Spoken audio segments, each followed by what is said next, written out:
كەنیزەک تەپڵی دەستی مولحیدان.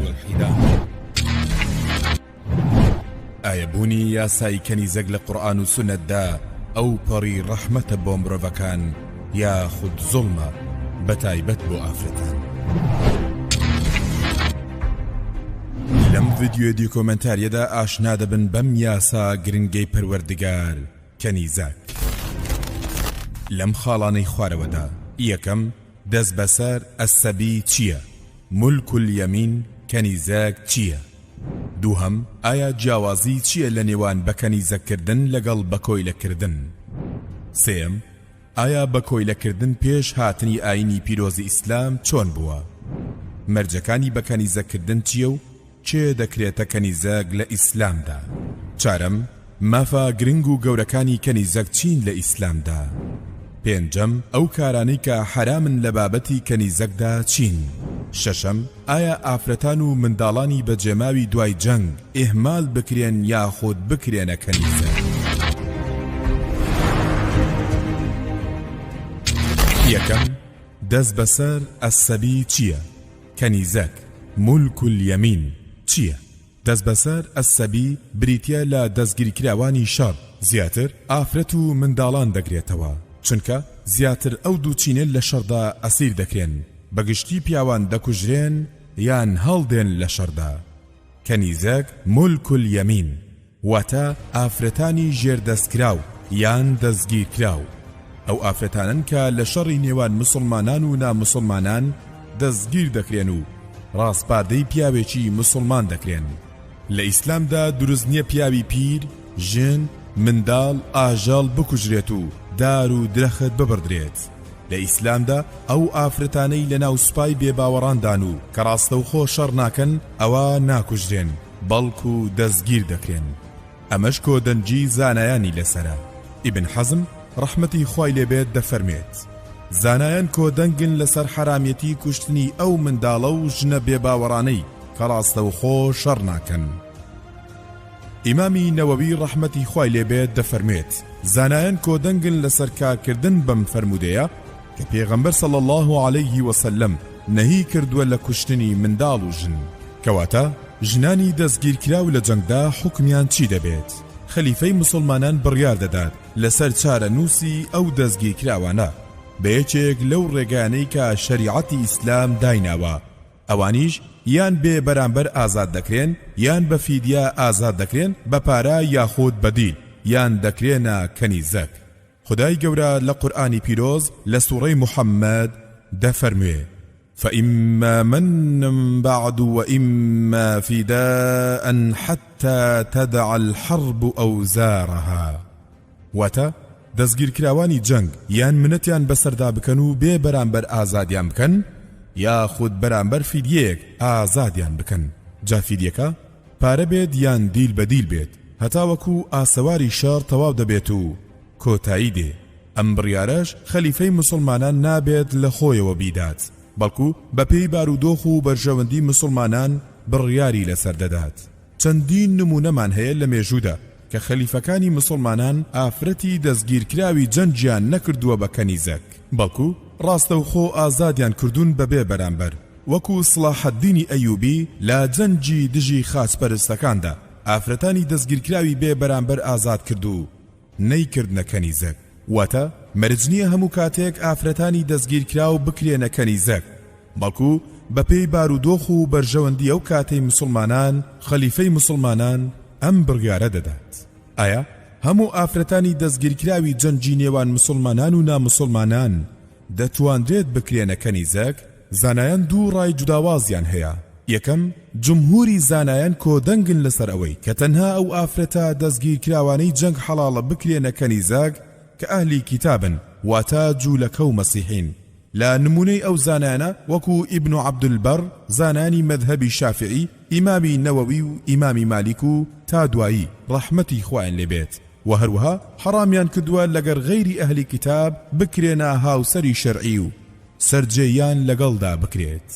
دووهەم بەشێکی تر لە زانایان وەکو ئیبن قودامە و ئەسسەنعانی و ئەششەوکانی ڕایان وایە کە دروستە ئافرەتێکی نامسلمان بکرێتە کەنیزەک بەڵام دروست نییە بە زەواجی نیکاح ئەو کەنیزەکانە مارە بکرێن کە ئەهلی کتاب نین، واتە دروست نییە بەلایەنەوە کەنیزەکی غەیری ئەهلی کتاب بکرێنە هاوسەر تاوەکو مسلمان نەبن، و دروستیش نییە بە زۆر بکرێنە مسلمان. دووهەم، مەرجەکانی بە کەنیزەکردن چین لە ئیسلامدا؟ یەکەم، پێویستە ئەو ئافرەتە لە ڕیزی سوپای بێباوەڕاندا بوو بێت، واتە بەشداری جەنگەکەی کرد بێت. دووهەم، پێویستە ئەو ئافرەتە ئەهلی کتاب بێت، واتە مەسیحی یاخود جوولەکە بێت، جگە لەوانە ناکرێتە کەنیزەک. سێم، پێویستە هەر پیاوێکی مسلمان بە پێی گرێبەستێک کە لە نێوان دەوڵەت و پیاوە مسلمانەکاندا دەبەسرێت ئافرەتەکە بکاتە کەنیزەکی خۆی وەکو گرێبەستی هاوسەرگیری. ئایا چی پێویستە لەسەر دەوڵەت کە ئەنجامی بدات لەسەر بنەمای گرێبەستی هاوسەرگیری کەنیزەک؟ دەوڵەت پێویستە چاودێری پیاوەکە بکات لە چۆنیەتی هەڵس و کەوتکردن لەگەڵ ئافرەتەکەدا. ئەگەر بزاندرێت ئەو پیاوە بە شێوەیەکی نامرۆڤانە هەڵس و کەوت لەگەڵ ئافرەتەکەدا دەکات، دەوڵەت بۆی هەیە گرێبەستەکەی هەڵوەشێنێتەوە و ئافرەتەکەی لێ بستەنێتەوە، و هەر پیاوێک بەبێ هەبوونی ئەم گرێبەستە سەرجێی لەگەڵ ئافرەتێکی دەستگیر کراودا بکە، حەدی زینای لەسەر جێبەجێ دەکرێت. ئیمامی شافعی ڕەحمەتی خوای لێبێ دەفەرموێ ئەگەر پیاوێکی مسلمان سەرجێی لەگەڵ کەنیزەکێک کرد بەبێ بەستنی هیچ گرێبەستێک، ئەوە کەنیزەکەکەی لێ دەسەندرێتەوە و حەدی زیناشی لەسەر جێبەجێ دەکرێت، جگە لە پیاوێک کە بەم حوکمەی نەزانی بێت و علم و زانستی نەبوو بێت دەربارەی. سێم، ئایا جوداوازی نێوان بە کۆیلەکردنی جاهیلیەت پێش ئیسلام لەگەڵ یاسای بە کەنیزەکردنی ئیسلام چییە؟ پێش ئیسلام بە کەنیزەکردن نەبووە، بەڵکو بە کۆیلەکردن هەبووە. هەر ئافرەتێک لە شەڕدا بگیرایە یان ڕاستەوخۆ دەکوژرایە یاخود دەکرا بە کۆیلە، کە کۆیلە و کەنیزەک زۆر جوداوازن لە یەک. کۆیلە هیچ مافێکی نییە و دەتوانرێت هەموو کارێکی شیا و نەشیاوی پێ بکرێت و هەموو جۆرە سوکایەتێکیان پێکردووە و هیچ دەوڵەت و گروپێکیش نەبوون ببنە وەلی ئەمری و هیچ مافێکیان بۆ دابین نەکردوون. بەڵام لە ئیسلامدا بە کۆیلەکردنی خەڵکی حرامە، بەڵکو ژنانی ئەهلی کتاب کە دەستگیر دەکرێن دەتوانرێت بکرێنە کەنیزەک، کەویش زۆرێکە لە هاوسەرگیری و دەوڵەت دەبێتە وەلی ئەمری ئافرەتەکە و مافەکانی بۆ دەستەبەر دەکات و چاودێری ژیان و گوزەرانی دەکات. چوارەم، مافەکانی کەنیزەک چین لە ئیسلامدا؟ یەکەم، دەبێت ئەو پیاوە شوێنی نیشتەجێبوونی بۆ دابین بکات. دووهەم، دەبێت لە هەمان ئەو جلو بەرگەی بۆ بکات کە بۆ ماڵ و منداڵەکەی دەیکات. سێهەم، دەبێت لە هەمان جۆری ئەو خواردنەی بداتێ کە پیاوەکە خۆی و ماڵ و منداڵەکەی دەیخوات. چارەم، نابێت ئیشێکیان پێ بسپێدرێت کە لە توانایاندا نەبێت. بەڵگەمان چییە بۆ ئەم قسانەمان؟ پێغەمبەر صلی الله علیه وسلم دەفەرمێت ئەوانیش خوشک و براتانن، خدای گەورە خستونیەتە ژێر دەسەڵاتی ئێوە، لەو خواردنیان بدەنێ کە خۆتان دەیخۆن، لەو پۆشاکیان بدەنێ کە خۆتان دەیپۆشن، ئیشێکیان پێمەسپێرن کە لە توانایاندا نییە، ئەگەریش ئیشێکتان پێسپاردن یارمەتیان بدەن. پێنجەم، نابێت بە هیچ شێوەیەک سوکایەتیان پێ بکرێت، تەنانەت بۆتان نییە پێیان بڵێن عەبدەکەم یاخود هەر وشێکی تر کە مانای سوکایەتی پێکردن بگێنێت. شەشەم، ئەگەر ئافرەتەکە لە مێردە کۆنەکەی چەند منداڵی بۆ بەجێ مابێت، ئەوا دەبێت پیاوە مسلمانەکە هەمویان بەخێو بکات و نابێت بە هیچ شێوەیەک لە دایکیان جیا بکاتەوە. پێغەمبەر صلی الله علیه وسلم دەفەرموێ هەر کەسێک منداڵ و دایکەکەی لە یەک جیا بکاتەوە، خدای گەورە لە قیامەت لە خۆشەویستانی جیا دەکاتەوە. هەفتم، کاتێک ئەم کەنیزەکە منداڵی دەبێت لەو پیاوە، ئەوە دەبێتە خێزانی هەمیشەیی ئەو پیاوە. بە مردنی پیاوەکەش ئەو ژنە دەبێتە کەسێکی ئازاد، ئەگەر منداڵەکە بۆ ماوەیەکی کەمی ژیا بێت، تەنانەت گەر منداڵەکەی لە باریش بچێت. هەشتم، ئەو منداڵەی لەو پرۆسەیەدا دروست دەبێت کەسێکی تەواو ئازادە و هەموو مافێکی هەیە وەک هاوڵاتیەکی پلەیەک لەو وڵاتەدا. تەنانەت لە مێژووی ئیسلامدا منداڵی کەنیزەک بۆتە خەلیفەی مسلمانان وەکو خەلیفە معتەسم بالله کە دایکی کەنیزەک بووە و ناوی ماریدە بووە. نۆیەم، نابێت بە هیچ شێوەیەک زۆری لێ بکرێت بۆ گۆڕینی ئاینەکەی، لا ئیکراها فی الدین. دەیەم، ئەگەر پیاوێک لە کەنیزەکەکەی بدات، کەفارەتەکەی ئەوەیە ئازادی بکات. ئیبن عومەر ڕەزای خوای لێبێ وتی گوێم لە پێغەمبەری خوا بوو صلی الله علیه وسلم دەیفەرموو هەر کەسێک لە ژێر دەستەکەی بدات، کەفارەتەکەی ئەوەیە ئازادی بکات. یازدەم، ئەگەر ئەم ئافرەتە ڕازی نەبوو بەم پرۆسەیە بە کەنیزەک بوونە، ئەوە مافی ئەوەی هەیە کە خۆی ئازاد بکات لە بەرامبەر فیدیەکدا، جا فیدیەکە پارە بێت یاخود ئیشکردن بێت بۆ خاوەنەکەی بۆ ماوەیەک و بەو بڕی کە ڕێک دەکەون لەسەری. ئەمەش لە قورئاندا بە ئەلکیتابە گرێبەستی ئازادبوون ناسراوە و قورئان مسلمانانی هانداوە کە ئەگەر ژێردەستەکانیان داوای گرێبەستی ئازادبوونیان کرد، ئەوە با گرێبەستیان بۆ بنووسن. تەنانە پیاوانی مسلمان هاندەدات کە پارە بدەنە کەنیزەکەکان بۆ ئەوەی بتوانن خۆیانی پێ ئازاد بکەن. هەروەکو پەروەردگار لە سوڕەی ئەننور ئایەتی 33 دەفەرموێ: والذين يبتغون الكتاب مما ملكت أيمانكم فكاتبوهم إن علمتم فيهم خيرا وآتوهم من مال الله الذي آتاكم. واتا ئەو کەنیزەکانی دەیانەوێت خۆیان بکردنەوە، ئەوە ئێوە لەگەڵیاندا ڕێک بکەون و ڕێگەی ئازادیان بۆ ئاسان بکەن. ئەگەر خێرتان تێدا بەدی دەکردن و لە ماڵ و سامانەکەی کە خوددا پێی بەخشیون بەشیان بدەن بۆ ئەوەی خۆیانی پێ ئازاد بکەن. تێبینی تاکە مافیەکە کەنیزەک نیەتی ئەوەیە، مافی هەڵبژاردننی ئەو پیاوەی نییە کە ڕاستپاردەی دەکرێت، چونکە ئەم ئافرەتە لە شەڕ دەستگیر کراوە. ئەی لەم سەردەمەی خۆماندا یاسای وڵاتان چۆنە دەربارەی ئەسیری جەنگ؟ لەم سەردەمەی خۆماندا لە یاسای هیچ وڵاتێکدا نییە کە ئەسیری جەنگ بەم شێوەی ئیسلام مامەڵەی لەگەڵدا بکرێت. هەروەها هیچ یاسایەکی دەستکردی زەمینی نییە کە جوداوازی بکات لە نێوان ئەسیری ژن و پیاو لە شەڕدا. لە زۆرینەی زۆری حاڵەتەکاندا ڕاستەوخۆ حکمی ئیعدام بەسەریاندا دەسەپێن و یاخود زیندانی هەتایی دەکرێن. بەڵام لە ئیسلامدا مافی دەستگیرکراو نەک زیندانیش ناکرێت، دوای تەوابوونی جەنگەکە بەڵکو ڕاستپاردەی پیاوێکی مسلمان دەکرێت تا پەروەردە و چاودێری بکات، ماڵ و حاڵی بۆ دابین بکات. پرسیار: ئایا بە لۆژیکی تۆی بێدین ئافرەتە دەستگیرکراوەکە ڕاستپاردەی پیاوێک بکرێت و ماڵ و حاڵی بۆ بنیاد بنێ و خزمەت بکرێت، یاخود ڕاستەوخۆ بکوژێت یان زیندانی هەتایی بکرێت؟ کامیان باشترە؟ وەرامەکەی بۆ خۆتان جێدێڵم. پاشان ئەگەر هاتوو ئافرەتەکە زۆر ناڕازی بوو بەرامبەر بەم یاسایە بە کەنیزەک بوونە، ئەوە ئیسلام مافی ئەوەشی پێداوە کە خۆی بکرێتەوە و داوای نووسینی گرێبەستی ڕزگار بوون بکات لە بەرامبەر کارکردن یاخود پێدانی بڕێک پارە.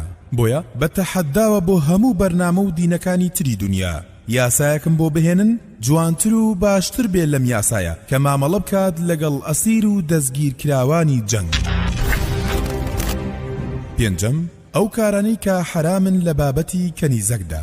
یەکەم، نابێت دوو خوشکی کەنیزەک بدرێن بە هەمان پیاو. دووهەم، نابێت پیاوە مسلمانەکە سەرجەیی لەگەڵدا بکات هەتا یەک جار سووڕی مانگانەی تەواو دەبێت و پاک دەبێتەوە بۆ ئەوەی بزانرێت ئایا پێش ئەوەی ببێت بە هاوژینی ئەم پیاوە مسلمانە منداڵی لە سکدا نەبووە لە مێردی پێشووتری. ئەگەر دەرکەوت منداڵی هەیە پێویستە ئازاد بکرێت هەتا منداڵەکەی دەبێت و منداڵەکەی کەسێکی ئازاد و هاوڵاتێکی پلەیەک دەبێت لە دەوڵەتی مسلماناندا و مافی بەخێوکردنی دەکەوێتە سەر ئەو پیاوەی کە ئافرەتەکە لە ئەستۆ دەگرێت. پێغەمبەر صلی الله علیه وسلم دەفەرمێ پیاو نابێت بچێتە لای ژنێک بهێنێت کە سک پڕ بێت هەتا سکەکەی داننێت و ناتوانێت بچێتە لای ژنێک کە لە سووڕی مانگانەدا بێت هەتا سووڕەکەی تەواو نەبێت. سێم، دروست نییە بە هیچ شێوێ کاری نەشیاو بەم ئافرەتە بکرێت، بەڵکو پێویستە شەڕەف و ناموس و کەسایەتیان بپارێزرێ کە هەر ئەمەشە ئامانجی یاسای بە کەنیزەکردن. خدای گەورە لە سوڕەی ئەننور ئایەتی 33 دەفەرموێ: ولا تكرهوا فتياتكم على البغاء. واتە کەنیزەکەکانتان هەڵمەنێن لەسەر خراپەکاری و بۆ کاری خراپ بەکاریان مەهێنن. شەشەم، بەکەنیزەکردن یان ئێهمالکردن. ئایا ئافرەت و منداڵی بە جەماوی دوای جەنگ ئێهمال بکرێن یان بکرێن بە کەنیزەک؟ گرنگترین خاڵ لەم بابەتەدا ئەم خاڵەیە، چونکە هۆکاری سەرەکی هەڵەتێگەیشتنی مولحید و عەلمانیەکان و بێدینەکان بۆ ئەم بابەتە ئەوان وا دەزانن بە کەنیزەکردن بۆ بەکۆیلەکردن و زەلیلکردنی ژنانە و بەکارهێنانیانە بۆ چێژ لێوەرگرتن وەک ئامێرێکی سێکسی.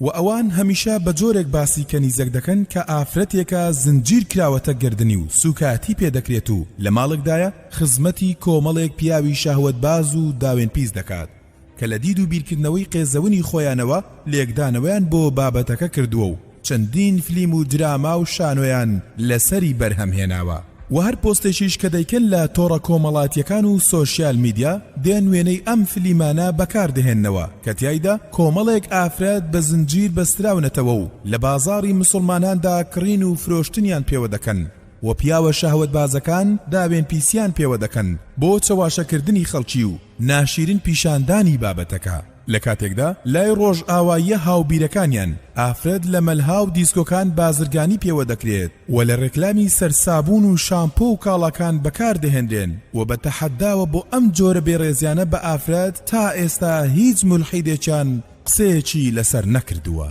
کڕۆژی یاسای کەنیزەک لە ئیسلامدا لە ئیسلامدا ئافرەت بۆیە دەکرێتە کەنیزەک تا لە دوای جەنگ ئافرەتە بە جێماوەکان بێسەرپەرش نەبن و پیاوێک ببێتە سایە و سێبەریان و لە ڕووی مادی و معنەویەوە پاڵپشتی خۆیان و منداڵە بە جێماوەکانیان بێت. حوتەم جوداوازی سیستەمی ئیسلام و سیستەمی عەلمانیەت لە چارەسەریە و کێشانەی کە دوای جەنگ ڕوبەڕووی کۆمەڵگە دەبێتەوە. ئیسلام بۆ هەموو کێشە کۆمەڵاتی و ئابووری و سیاسیەکان باشترین چارەسەر و نایابترین پرۆژەی هەیە. لە ئیسلامدا ئامانج پاراستنی بەهای مرۆڤە واتە هەموو شتەکان دەبێت بخرێنە خزمەتی مرۆڤەوە و باشترین چارەسەر دابنرێت بۆ ڕزگارکردنی مرۆڤەکان لە هەر کۆسپ و تەگەرە و ناخۆشیەک.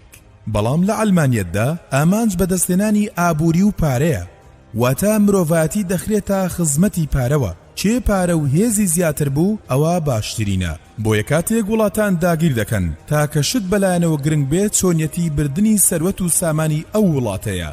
ئیتر خەڵکەکەی لە برسا دەمرن کە مندام دەبن دەکوژرێن منداڵ و ژن بێسەرپەرشت و هەتی و دەکەون تا دوایی. ئەمانە هیچ نرخ و گرنگیەکیان نییە لای دەسەڵاتدار و سیستەمی عەلمانیەوە. ئایا ئەو سیستەمەی ئیسلام دایناوە بۆ بارودۆخی دوای جەنگ چ کاریگەریەکی گەورە و نایابی هەیە لە کۆمەڵگەدا؟ یەکەم ئافرەتانی بەجێما و لە شەڕ بێ سەرپەرش ناکەون و پیاوێک دەبێتە سەرپەرشتیان و کاروباری ڕۆژانەیان لە ئەستۆ دەگرێت. بەڵام لە سیستەمی عەلمانیەتدا هیچ هەژمارێک بۆ ئەم ژنانە نەکراوە کە مێردەکانیان لەدەستداوە لە شەڕەکەدا. با بە نمونەیەکی واقعی بەراوردێک بکەین لە نێوان سیستەمی عەلمانی و سیستەمی ئیسلامدا. کاتێک ئەمریکا عێراقی داگیر کرد بەپێی راپۆرتێکی ڕۆژنامەی ڕۆیتەرز و ڕێکخراوی IBC بەهۆی جەنگی ئەمریکاوە بۆ سەر عێراق زیاد لە 1,500,000 ئافراد بێوەژن کەوتون و بەپێی راپۆرتێکی یونیسێف زیاد لە 4 ملیۆن منداڵ بێ سەرپەرشت کەوتون لە عێراقدا. ئایا ئەمریکا چی کرد بۆ ئەم ژن و منداڵانە؟ هیچ بێ سەرپەرشت و بێنەوە بەجێ هێشتن. حاڵی ئەم ژنانە لە ساڵی 2003 هەتا ئێستا چی بووە؟ بەشێکیان خۆیان و منداڵەکانیشیان سوال دەکەن بۆ بەدەستێنانی قوتی ژیانیان کە ڕۆژانە سوکایەتێکی زۆریان پێدەکرێت کە ئەگەر پێی بڵێیت وەرە بتکەمە کەنیزەک و ئەو مافانەت دەدەمێ کە پێشتر ئاماژەمان پێدا نەک هەر ڕازی دەبێت بەڵکو هەزاران جاریش سپاست دەکات. بەشێشی تری ئەم ژنانە بەداخەوە دەستیان داوەتە لەشفرۆشی بۆ پەیداکردنی بژێویان. بەشێکیشیان بەخێر و خێراتی مسلمانان دەژین کەمێکیشیان پیاوی مسلمانان کردویانن بە ژنی دووەم کە ملحید و عەلمانیەکان دژی ئەمەشن. تەنها هۆکاریش کە دژاتی فرەژنی دەکەن ئەوەیە کە دەیانەوێت ژنانی مسلمانان بێ سەرپەرشت بکەون و پاشان بە ئاسانی بکەونە بەردەستیان. هەموو هەوڵی عەلمانیەت بۆ ئافرەت ئەوەیە کە ئەو ئافرەتە دا ببڕن لە باوک و برا و مێردەکەی بە ناوی ئازادی و مافی ئافرەت پاشان ببنە ئافرەتی بێکەس و بێسەرپەرش تا بە ئاسانی بکەوێتە دەستیان و ئەوانیش چی نەشیاوە لەگەڵی بکەن و دەستا و دەستی پێ بکەن و لە کۆتاییدا بیکەنە مۆدێل و ڕێکلامی جلوبەرگ و پێڵاو و سابوون و عەلاگە و هەموو شتێکی شیا و نەشیاو. بەڵام ئیسلام درچی بەوە کردووە کە ئەگەر ژنانی کۆمەلگا پەروەردەکەرینەوەی داهات و بێ سەرپەرش بکەون ئەوە کارەسات دروست دەبێت لە ناو کۆمەلگەدا. بۆیە تەنانەت ڕێگەی نەداوە کە ژنانی سوپای دوژمنیش بێ سەرپەرش بکەون و هەرزوو سپاردویانن بە پیاوێکی مسلمان و پیاوەکە بۆ تا سەرپەرشتیاری خۆی و منداڵەکانی. ئیسلام هەوڵی داوا تەنانەت دەستگیرکراوانی سوپای دوژمنیش لە ناو کۆمەلگەکەی خۆیدا بهێڵێتەوە بۆ ئەوەی ببێتە هۆکارێک بۆ هیدایەتدانیان و دەرهێنانیان لە شەوە زەنجی کوفر و گومڕایی و بەرەو ڕووناچی ئیسلام ڕێنمونیان بکات و لە دنیا و قیامەتدا سەربەرزیان بکات. بۆیە لە مێژوودا زۆرێک لە کەنیزەکەکان مسلمان بوون کاتێک زانیویانە ئیسلام ئاینێکی پاک و بەسوودە بۆ مرۆڤایەتی. پیاوە مسلمانەکانیش باش مامەڵەیان لەگەڵ کردوون و هەموو مافەکانیان پێداون و بێڕێزیان پێ نەکراوە. گۆڕینی ئاینیش بە ویستی خۆیان بووە نەک بە زۆر.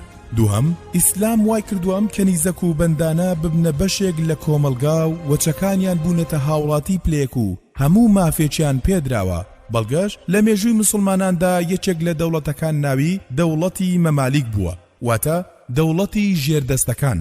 مەمالیک ناوەکەیان لەوەوە هاتووە کە نەژادیان دەگەڕێتەوە بۆ کۆمەڵێک بەندەی بەدیلگیرا و لە جەنجی مسلمانان بەرامبەر بێباوەڕان. منداڵ و وەچەکانیان هاوڵاتی پلەیەک بوون لە کۆمەلگەدا. هێندە خاوەن مابوون توانویانە ببنە دەسەڵاتداری مسلمانان و زیاتر لە 2 سەدە و نیو حکمی میسر و شام و عێراق و هەندێک بەشی نیمچە دوورگەی عەرەبیان کردووە لە ساڵی 1250 تا 1517 میلادی. بەڵام ئەلمانیەت هەر وڵاتێکی داگیر کردبێ ئەوە بوون بە کارەسات و مەینەتی و نەهامەتی بۆ خەڵکەکەی لە دوای جەنگەکە. سێم، ئیسلام هێندە بە گەورەی باسی پێگە و پایەی ژێردەستەکانی کردووە پاداشتەکەی بە 2 بەرامبەر بۆ هەژمار کردوون. بە جۆرێک ئەگەر بێت و ژێردەستەکان مسلمان بن ئەوە 2 پاداشتیان بۆ هەیە. یەکەم پاداشتی گوێڕالی خوددا، دووهەم پاداشتی گوێڕالی خاوەنەکانیان. ئەم تێڕوانینەی ئیسلام بۆ بەندەکان وای کردووە کە هاوڵێکی بەڕێزی وەکو ئەبوو هوڕەیرا کە بڵێت بەندەکان 2 پاداش وەردەگرن، سوێن بەو زاتەی ژیانی منی بەدەستە. ئەگەر لەبەر جیهاد و حەج و مافی دایکم نەبوایە ئەوە حەزم دەکرد بە بەندەیی بمرم. پێغەمبەر صلی الله علیه وسلم دەفەرمێ هەر پیاوێک کەنیزەکێکی لابوو بە جوانی فێری کرد، بە جوانی پەروەردەی کرد و فێری ئادا بە جوانەکانی کرد، پاشان ئازادی بکات و پاشانیش بیخوازێتەوە بە عەقدی زەواج و بیکاتە ژنی هەمیشەی خۆی، ئەوە لە قیامەتدا 2 جار پاداش دەدرێتەوە، پاداشتی پەروەردەیەکی جوان و پاداشتی ئازادکردن و هێنانی. ئەمە ئامانجی ئیسلام بووە لەم بابەتەدا، ڕزگارکردنی ئافرەتێکی بێکەس، سەرپەرشتیکردنی، پەروەردە و فێرکردنی بە ئاداب و ئەخلاقی جوان، پاشان ئازادکردنی و پاشانیش زەواجکردنێکی هەمیشەیی. ئێستاش مولحیدەکان هاتوون بە عەقڵێکی بۆش و ناخێکی بۆگەن و هزرێکی لەرزۆکەوە خۆیان کردووە بە داکۆچیکاری مافی کۆیلەکانی 14 سەدە پێش ئێستای ناو مسلمانان و چاویان داخستووە لە ئاست ئەو هەموو داگیرکاری و کۆیلایەتی وەحشی گەرانیەی کە ڕۆژانە بە بەرچاویانەوە ڕوودەدات لەسەر دەستی دەسەڵاتدارانی وڵاتانی ئەلمانی و شیعی و لادینەکانی هاوبیرانیانەوە لە ڕۆژ ئاوادا. لە کۆتاییدا و بە کورتی سیستەمی بەکەنیزەکردن لە ئیسلامدا بەو مەرج و ئەحکامانەی ئیسلام دایناوە باشترین پلانێکە کە دوای جەنگ پەیڕەو بکرێت بۆ چارەسەری ئەو دۆخە قورسەی دوای جەنگ دروست دەبێت. بەکەنیزەکردن بۆ لە ئەستۆگرتنی ژنان و منداڵانی بەجێماوی دوای جەنگ نەک ئیهمالکردنیان. بەکەنیزەکردن بۆ پاراستنی کۆمەڵگێ لە بڵاوبوونەوەی فەساد و خراپەکاری و بێڕەوشتی. ئێمەی مسلمان هەمیشە شانازی بە ئیسلامەکەمانەوە دەکەین و خۆمان لە هیچ یاسا و شەریعەتێکی نادزینەوە و لە هەموو سەردەمێکدا بە باشترین و چاکترین بەرنامەی دەزانین بۆ چارەسەری کێشە کۆمەڵاتی و ئابووری و سیاسیەکانی وڵات. ئەمەی لەم ڤیدیۆدا باسکرا ئەحکامەکانی کەنیزەک و چۆنیەتی هەڵسوکەوتکردن بوو لەگەڵیان بەپێی ئەو شەریعەتەی کە لە قورئان و فەرمودەکاندا هاتووە. لە غەیری ئەمە هەر خلافەت و گروپ و ڕێکخراوێکی تری ئیسلامی لە کۆن و نوێدا بە شێوازێکی تر مامەڵەی کردبێت لەگەڵ کەنیزەکدا. ئەوە ماڵ نییە بەسەر ئیسلامەوە و ئیسلام لێی بەریە. بە موڵحیدەکانیش دەڵێن دەزانین کە ئێوە کەسایەتێکی شەهوەت بازن. هەر بابەتێکتان بۆ باز دەکرێت ڕاستەوخۆ تەنها لایانی شەهوەت بازیەکەی دەبینن و ناتوانن و ئامادەژنین بە هیچ چاوێژی تر سەیری بابەتی ژن بکەن. بەڵام وەکو باسمان کرد ئامانج لە بەکەنیزەکردن زۆر گەورەتر و فراوانترە لەوەی ئێوە بیری لێ دەکەنەوە کە تیایدا ئامانج لێی لە ئەستۆگرتنە، هیدایەتدانە، پاراستنە، ژیانە لە ژینگەیەکی ئارامدا، پەروەردەکردنی نەوەیەکی نوێ و ئازادە، بنیاتنانی ماڵ و حاڵە بۆیان. وەلێرەشەوە تەحەدای هەموو مولحیدان دەکەین لە ئێستاوە هەتا قیامەت بتوانن چارەسەرێکی باشتر و گونجاوتر بهێنن لەوەی ئیسلام دایناوە بۆ بارودۆخی ژن و منداڵە بەجێماوەکانی دوای جەنگ. کە چارەسەرێکی وا بێت بەکردداری جێبەجێ کرابێت و لێکەوتەی باشتری هەبوو بێت لەو چارەسەرەی کە ئیسلام هەیبووە و دایناوە بۆیان تاکو ئێستا.